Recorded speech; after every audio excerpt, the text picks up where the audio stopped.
Plastic production is a topic that's become increasingly critical in our modern world. It's fascinating to think about how something so ubiquitous in our daily lives can also be a significant environmental challenge. National plastic production quota laws are emerging as a potential solution to this dilemma, and they deserve our attention. Imagine a world where the amount of plastic produced is not left to the whims of market demand, but is instead regulated by law. These quotas aim to limit the production of new plastic, encouraging companies to innovate and invest in sustainable alternatives. The idea is simple.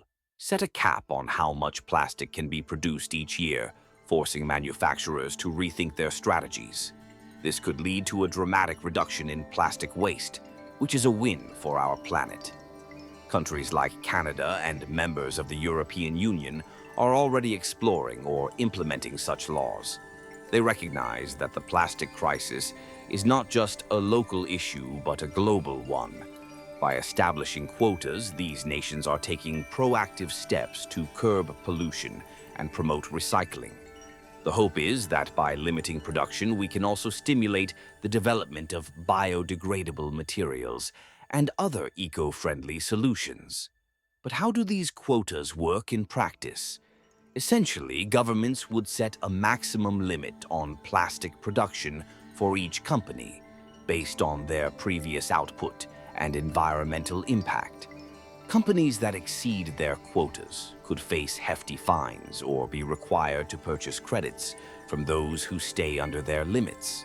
This creates a financial incentive to innovate and reduce plastic use. It's a system that encourages competition, but in a way that benefits the environment. Of course, there are challenges.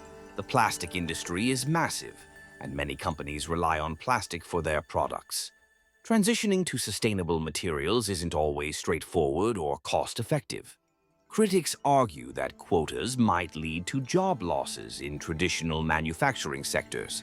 However, proponents believe that with the right support and investment in green technologies, new jobs can emerge in recycling, compostable materials, and other sustainable industries.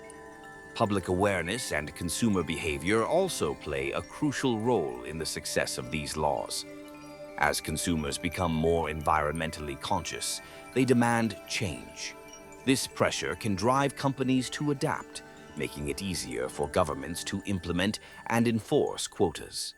When people choose products with less plastic or support brands committed to sustainability, they send a clear message: we want a cleaner planet. In the end, national plastic production quota laws could be a game changer in our fight against pollution.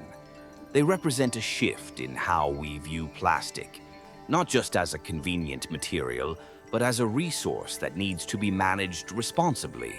By setting limits on production, we can encourage innovation, reduce waste, and ultimately protect our environment for future generations. It's a bold step, but one that could lead us toward a more sustainable future.